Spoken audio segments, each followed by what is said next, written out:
All right. Welcome back, you philosophically minded listeners out there. We've got a real deep dive today. We're going to be talking about Alexius Meinong. Yeah, this is going to be a fun one. Meinong, he was an Austrian philosopher and psychologist, lived from 1853 to 1920, and his ideas have had a really big impact on philosophy since. He started out in experimental psychology, actually founded Austria-Hungary's first psychology lab back in 1894. Yeah, that's right. And I think that background is really interesting when you look at his later philosophical work. But he's most famous for his theory of objects, or as the Germans would say, Gegenstands theory. And this really came to prominence around 1904. And it's really interesting, right? Because in philosophy, we're often talking about what exists. And what Meinong does is he says, well, let's not limit ourselves to that. Let's talk about non-existent objects too. Yeah, exactly. And he doesn't just kind of mention them in passing. This is like the core of his a priori ontology. His thought is very much grounded in Franz Brentano's descriptive psychology and the idea of intentionality. Yeah. So that's, the directedness of consciousness. And I can also see influences from British empiricism in his methodology. Okay, so Meinong is really trying to break down this strict dichotomy between existence and non-existence. And he has this really broad, inclusive conception of what an object is. And, that broad approach that he takes, it leads him to contribute to all sorts of different areas in philosophy. Right. Yeah, he makes contributions not just to ontology and metaphysics, but also to value theory. So that's, good, bad, beautiful, ugly. And to epistemology, so the theory of knowledge, and philosophical psychology, the philosophy of language, you name it, he was working on it. And what I find really interesting about Meinong, especially for us philosophers, is his shift away from what's called psychologism. Could you maybe unpack that a little bit for our listeners? Yeah, sure. So early on, Meinong is kind of like a lot of thinkers of his time. He sees psychology as really fundamental to philosophy. Like he even grounds his early value theory in these subjective value feelings. But gradually, he starts to move towards this more objectivist position. And there's a key distinction that he makes in 1899 between the psychological content of a mental act and the object that act is directed towards. This is a big moment for him. He's really starting to say, philosophical truths, they're not just about how our minds work. Right. So there's something more to it than just a subjective experience. Right. And speaking of influential thinkers, you can't really talk about Meinong without talking about Bertrand Russell and their relationship and their back and forth. It's one of the most interesting episodes, I think, in the history of philosophy. Well, yeah, for sure. I mean, at first, Russell was really interested in Meinong's ideas, especially in his theory of non-existent objects. But then later on, Russell becomes one of Meinong's biggest critics. And the main target of his criticism is the ontological commitments of non-existent objects. And also some of Meinong's ideas about consciousness. But what's interesting is that this debate, even though it was probably pretty tough on Meinong, it actually helped him become more known internationally. Oh, wow. So Russell, in a way, by criticizing Meinong, actually helped spread his ideas. Exactly. It's kind of paradoxical. It sparked all this debate and made philosophers look more closely at Meinongian approaches to logic and semantics, as an alternative to the more classical views. And that's how we got neo-Meinongianism, which is still a really active area of research in analytic philosophy today. So what we're going to try to do today for you, our listener, is dive into these core ideas of Meinong's philosophy, and especially his theory of objects. And we're going to try to do it in a way that's clear, without getting bogged down in too many details. Yeah, and we want to highlight why his ideas are still important for philosophy today. So why don't we start with just like a quick biography. Meinong, he was born in Lemberg, that's Lviv in Ukraine today. But he really identified as German and was even involved in German nationalist groups. But at the same time, he was loyal to the Austro-Hungarian Empire. Yeah, it's a pretty complex identity reflecting the kind of complicated political and cultural situation at the time. He was also really into music. Like he played piano and violin and even composed a little bit. So music was a big part of his life. Yeah, and all of that while also being, partially blind. And his vision got worse over time. As philosophers, we think about all the texts that we read. It's incredible to imagine, working through these complex philosophical arguments with that kind of challenge. It really shows his dedication. It was hard for him to keep up with the latest philosophical writings. He often had to rely on his wife and his colleagues to read to him. But he didn't let that stop him. And he taught for a long time at the University of Graz, and he had some really famous students, people who went on to become super influential in philosophy and psychology. Oh, yeah. His list of students is amazing, like Christian von Ehrenfels. He's one of the founders of Gestalt psychology. And Ernst Mally, who took over from Meinong at Graz and did a lot to clarify and build on Meinong's ideas. And it's interesting, too, that Meinong, even though he was raised Catholic, he was really critical of the Catholic Church. And he argued for the separation of church and state and for equal rights for all religions. Yeah, he was pretty progressive for his time. He really believed in freedom of thought, and he thought that religious instruction in public schools was a violation of that freedom. Now, you mentioned earlier his early Hume studies, and Yeah. those were really influenced by British empiricism. How does that early work connect to his later, more unique philosophical system? Well, those early writings, which were really shaped by Brentano's thinking, show that Meinong was leaning towards empiricism. He really emphasized the importance of experience for gaining knowledge. But what's interesting is that this emphasis on experience, even the experience of non-existent things, becomes a core part of his later theory of objects. So it sounds like he really saw philosophy as being, in some ways, a science, and psychology was a key part of that. Yes, exactly. He thought that philosophy should be rigorous and systematic, just like the sciences. And he saw psychology as providing crucial insights into how the mind works. And he was a big proponent of learning by doing, through experiments and discussions. That's why he put so much effort into setting up the psychology lab and the philosophical seminar at Graz. Yeah, he wasn't just an armchair philosopher. He was really trying to, get his hands dirty and figure things out. And before we dive into the details of his object theory, it's worth mentioning that he also did some important work on value theory. And early on, he was influenced by Austrian economics and took a pretty subjectivist approach. That's right. But, even though he explored all these different areas, at first he wasn't trying to build like a grand philosophical system. It was more that his ideas kind of grew together organically over time. And his theory of objects eventually became like the central pillar of his philosophy. So a system emerged. But as his ideas developed, he also started to use more and more technical language. And the number of objects that he was talking about just kept growing and growing. Yeah, his terminology got more specialized, and he created this really complex taxonomy of objects. Mm, But all of that was because he was so committed to being precise and accounting for everything that we could possibly think about. right. He was very thorough. Now, how did Meinong see philosophy itself? Like, what did he think philosophy was all about? Well, he didn't think that philosophy was just one single science. He saw it more as this kind of collection of interconnected sciences, all focused on mental phenomena. For him, there weren't any objects that were like uniquely philosophical objects. Any object could be studied philosophically by looking at how it relates to the thinking subject. And that's why psychology was so important for him. It was the foundation of the whole philosophical project. Okay, so it's all about understanding how our minds relate to the world and to everything in it, whether it exists or not. But then his theory of objects, it seems to become even more fundamental than traditional metaphysics. So how did he see the relationship between those two? Good question. He saw the theory of objects as being even more basic than metaphysics. He thought that metaphysics was limited to existing things and was therefore a posteriori, based on experience. But the theory of objects for him was much broader. It was a priori, meaning it didn't depend on experience. And it was concerned with whatever can be known a priori about objects, including things that don't exist, like, for example, the famous round square. So for Meinong, it's just as legitimate to talk about a unicorn, which doesn't exist, as it is to talk about, a horse, which does exist. Right. The fact that something doesn't exist doesn't mean it's not a proper object of philosophical inquiry. So he called himself empirical, although not a psychologistic thinker. What does that mean? It means that even though his theory of objects is a priori, he thought it was similar to the empirical sciences in its method. It starts with the data, even if that data includes non-existent things. He called this approach is philosophy from below. He was really focused on starting with what's given, no matter how strange it might seem. And he also put a lot of emphasis on language. He thought that the way we talk about things could tell us a lot about this broader realm of objects. Yeah. He thought that our knowledge of language, both as individuals and as a community, was a really important source of philosophical data. He even said that the theory of objects must learn from grammar.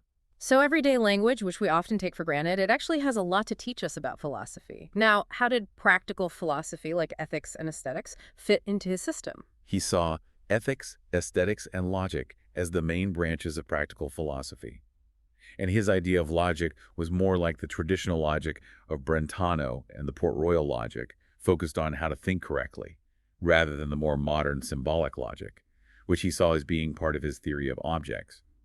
For him, the difference between theoretical and practical philosophy was not about the subject matter, but about the goal. Theoretical philosophy is about knowledge, practical philosophy is about action. Okay, so practical philosophy is about how we use our knowledge to make decisions and do things in the world. Now let's get into the relationship between the mind and the object, which is really central to Meinong's work. He made a key distinction between psychological content and the object of a representation. Could you explain that? Yeah, sure. So this distinction is super important for Meinong. It's part of how he moves away from psychologism, Mm. and it's also how he explains how we can think about things that don't exist. He was influenced by Twardowski's work here, and he agreed with Twardowski that there are no such things as objectless representations. So even when I'm thinking about, say, a unicorn, which doesn't exist, there's still an object there, the unicorn itself, even though it's not a real physical thing. Exactly. For Meinong, the psychological content is the actual mental stuff that's going on in our minds.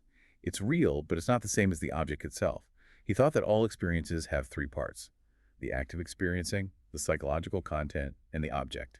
And the object doesn't have to exist. So, like, if I'm imagining a unicorn, the act is imagining, the content is the image of the unicorn in my mind, and the object is the unicorn itself. Exactly. And the unicorn doesn't have to exist for me to have that experience. So there are different kinds of objects depending on the kind of mental act that's directed at them. That's right.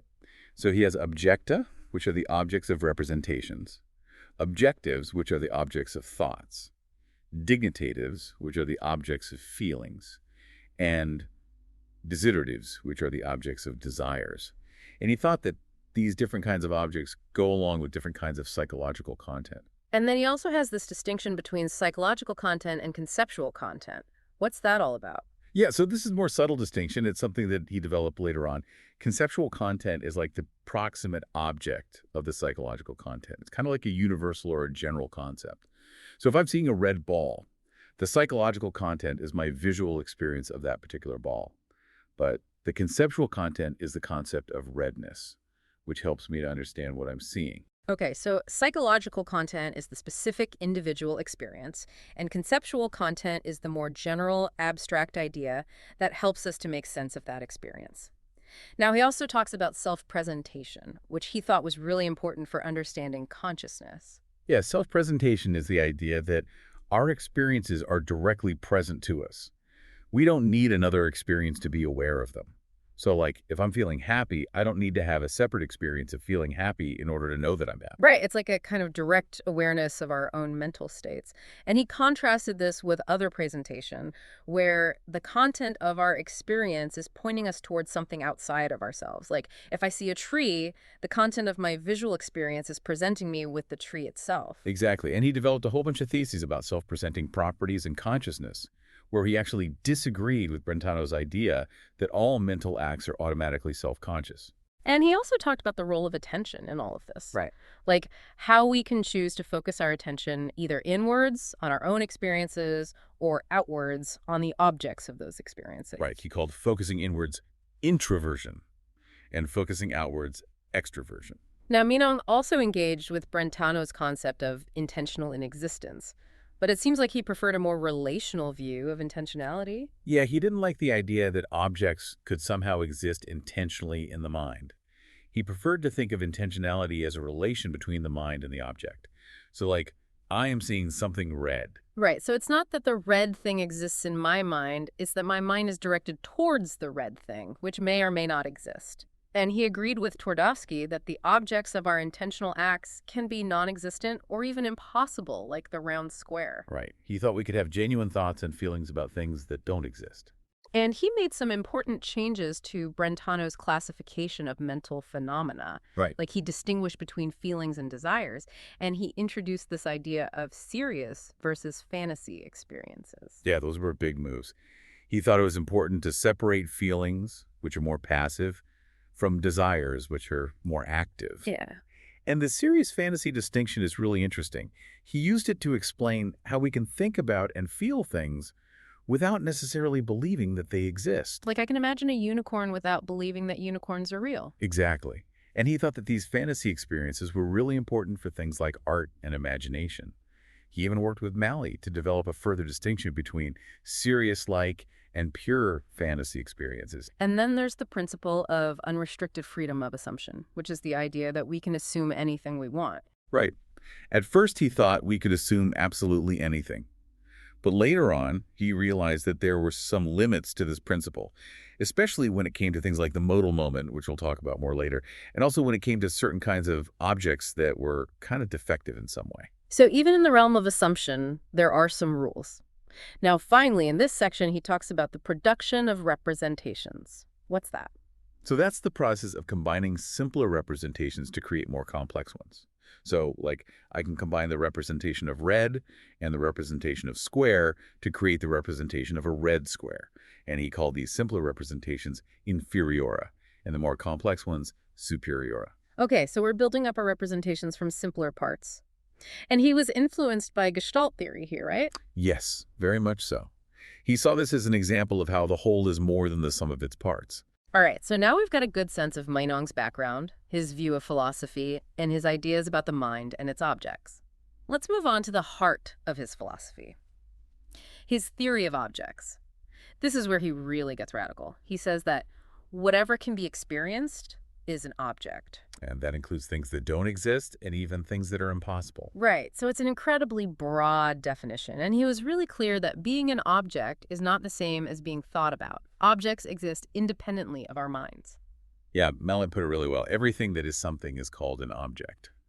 So he's not saying that we create objects with our minds. No, not at all. He thought that objects are pre-given to the mind. They're out there, whether we think about them or not. And this is where he gets really controversial.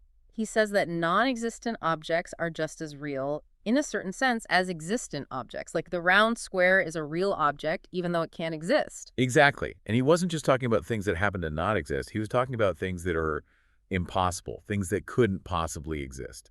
So how can he say that there are objects of which it is true that there are no such objects? That seems like a contradiction. It's only a contradiction if we think that there are always means the same thing. But Meinong distinguishes between outside being and being. Outside being is just being an object, period. It's like being in the realm of things that can be thought about. And being is a more specific kind of being, like existence or subsistence. Okay, so there are things that have outside being but not being, like the round square. Exactly. And this leads to his two main principles. The principle of independence of so being from being, and the principle of indifference of the pure object to being. Right. So the first principle says that an object's properties don't depend on whether it exists or not. The round square is still round and square, even though it doesn't exist. So its properties are intrinsic to it. They're not dependent on anything else. Exactly. And this principle has two important parts.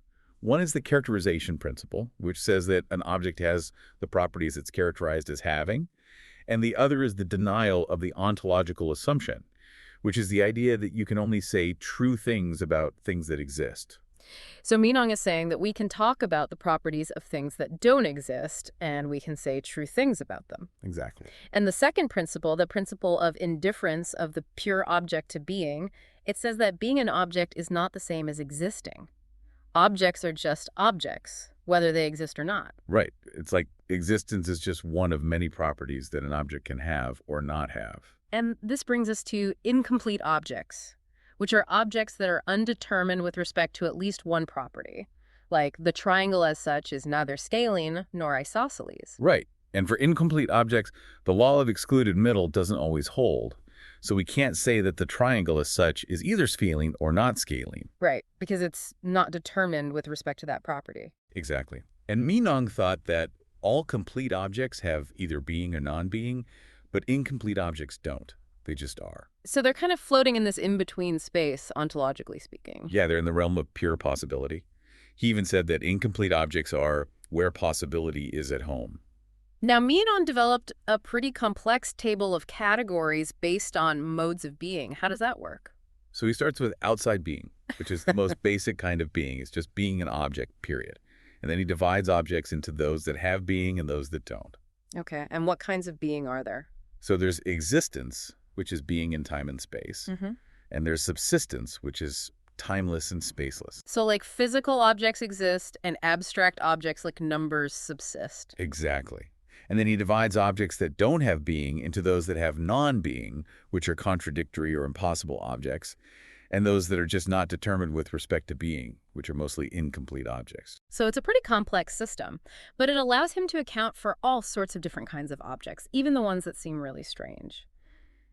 Now, all of this talk about non-existent objects, it really got Bertrand Russell's attention, and he wasn't too happy about it. No, he wasn't. He thought that Meinong's theory led to all sorts of contradictions. Like, he thought you could say contradictory things about impossible objects. And he thought that the characterization principle led to absurdities. So, like, if you say the existing round square, it seems like you're saying that the round square exists, even though it's impossible. Right. And Russell's solution was his theory of descriptions, which basically says that definite descriptions like the round square don't refer to objects directly. They're just a shorthand way of talking about properties. So the round square doesn't refer to a thing. It just means something that is both round and square. And of course, there's no such thing. Exactly. But Meinong wasn't convinced. How did he respond to Russell's criticisms? He had a couple of responses. First, he said that impossible objects don't have to obey the law of non-contradiction. That law only applies to things that could possibly exist. So it's okay for the round square to be both round and not round because it doesn't exist anyway. Right. And second, he said that Russell was confusing being existent with existence. Being existent is just a property, but existence is a mode of being. So you can say that the existing round square has the property of being existent without saying that it actually exists. Exactly. Now, there's also this distinction between nuclear and extranuclear properties, which was developed by Malley. Can you explain that? Yeah, so nuclear properties are the ones that are essential to an object's being what it is. Extranuclear properties are just accidental or contingent. So like for the round square, being round and square are nuclear properties, but being thought about by Russell is an extranuclear property. So it's a way of distinguishing between the properties that define an object and the properties that it just happens to have. Exactly. And this distinction was really helpful for clearing up some of the problems that Russell raised. And Meinong also introduced these concepts of the modal moment and watered-down factuality. What are those about? So the modal moment is the idea that some objectives, even though they're true, don't have the full force of factuality. Like the statement, the sun is the sun, is true, but it doesn't tell us anything about whether the sun actually exists. So it's like a kind of weaker form of truth. Yeah, exactly. And Meinong thought that we can't always tell which objectives have the modal moment, so there are limits to our freedom of assumption. So even though we can assume anything, we can't assume that everything we assume is fully factual. Right. Now, despite all of Russell's criticisms, Meinong's ideas have been really influential, especially in logic and semantics. Yeah, especially when it comes to intentional context, like talking about what people believe or think. Yeah. Russell's theory of descriptions doesn't work very well in those contexts, but Meinong's theory does. Like, if you say Meinong believed that the round square is round, Russell's theory would have to say that Meinong believes something false, because there's no such thing as the round square. But Meinong's theory can say that Meinong had a belief about the round square, even though it doesn't exist. Exactly. And there are a lot of contemporary philosophers who are still working with and developing Meinong's ideas. And there are a bunch of different ways to reconstruct Meinong's theory so that it's logically rigorous. Right. So there's the nuclear-extranuclear distinction, which we talked about earlier. And there's the dual copula approach, which distinguishes between different ways of having a property. And there's paraconsistent logic, which allows for contradictions without making the whole system explode. So it's a really fertile area of research. Now let's talk about objects of higher order, which are objects that are based on other objects. So these are objects that are made up of other objects, like a square made of 4 nuts. The individual nuts are the lower order objects, and the square is the higher order object. Okay, so it's like a hierarchy of objects, and he calls the most basic objects infima. Right. And the higher order objects are superiora. And he was really clear that superiora are not just the sum of their parts. They have properties that the parts don't have. Like a melody is more than just a bunch of notes. It's the arrangement of the notes that makes it a melody. Exactly. And he saw this as being very similar to Gestalt theory. Now finally, let's talk about Meinong's views on facts and truths. So he thought that objectives, which are the objects of thought, are ideal objects. They don't exist in time and space, they just subsist. And a factual objective is just an objective that subsists. It's a fact. And he had both a subjective and an objective sense of true. Right. So subjectively, something is true if it's believed, but objectively, something is true if it's a fact, and he thought that truth was just a kind of subsistence. So his theory of truth is kind of like an identity theory of truth. Exactly. And he also talked about possibility and probability and how they relate to factuality and truth. He thought that possibility was objective and absolute, while probability was more subjective and relative. Okay, so we've covered a lot of ground here. Now let's talk about Meinong's theory of meaning. He said that a word means something because it expresses a presenting experience. Right. And the meaning of the word is the object that's presented by that experience. So, like, if I say tree, I'm expressing my experience of seeing a tree, and the meaning of the word tree is the tree itself. Exactly. And he distinguished between two senses of meaning. One is the relation between the word and the experience, and the other is the relation between the word and the object. Okay, so the word tree means both my experience of seeing a tree and the tree itself. Right.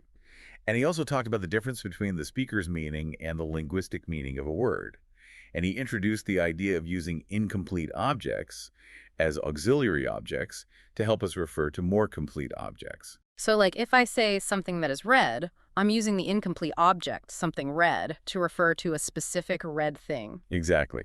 And he thought that these auxiliary objects were a lot like Platonic universals. And he said that words mean the auxiliary object and designate the target object. Right. Now, let's talk about Meinong's theory of value. He started out as a subjectivist, but later on he became an objectivist. Yeah, so at first he thought that values were based on our subjective feelings. But later he came to think that values were objective, that they were out there in the world independent of our feelings. And he drew an analogy with sensible qualities, like colors. He said that just because we experience colors with our senses, that doesn't mean that colors are just subjective. Right, colors are objective properties of things. And he thought the same thing about values. So he started to talk about dignitatives and desideratives, which are the objects of feeling and desire. Right, and he thought that these were ideal objects, just like objectives, and he thought that they were just as real as any other kind of object. And he thought that we could have knowledge of values just like we can have knowledge of facts. Right. He thought that our feelings could present us with factual dignitatives and that our desires could present us with desiderata. So he ended up with a pretty robust theory of objective value. Yeah, he did. Well, I think we did a pretty good job of explaining Menong's philosophy. It's a really complex and interesting system. And it's had a huge impact on philosophy, even though it's been controversial from the start. Yeah, I think he raises some really important questions about the nature of objects and about what it means to think and talk about things that don't exist. So for you, our listener, I want to leave you with this question. What do you think about Menong's idea that we can have genuine thoughts and feelings about things that don't exist? Does it make sense to you? Or does it seem like it's just leading to a lot of unnecessary complications? Think about it. And maybe if you do, you'll end up becoming a neo-Menongian yourself. Thanks for listening.